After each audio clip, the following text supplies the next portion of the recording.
Welcome to Not Milk Never Milk. Subscribe if you're lactose intolerant. You start by preparing. Confirm your Apple ID email and the phone that receives verification codes, and make sure the iPhone has Wi-Fi or cellular.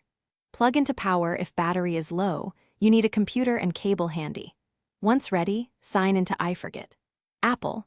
COM or Open settings on a secondary Apple device to begin Apple ID recovery. You do this first because recovering the account avoids erasing data. However, if you cannot recover, you'll move into device restore. Once done with prep, attempt an Apple ID password reset using the email or phone on iForget. Apple. COM. Follow prompts, receive a code, and set a new password.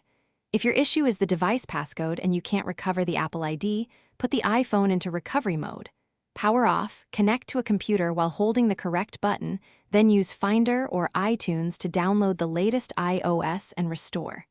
This erases the phone but clears the passcode, so make sure you understand data implications.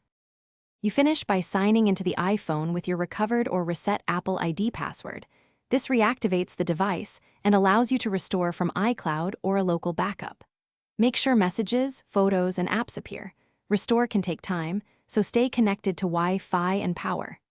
If activation lock blocks you, don't panic. Contact Apple support and be ready to provide proof of purchase.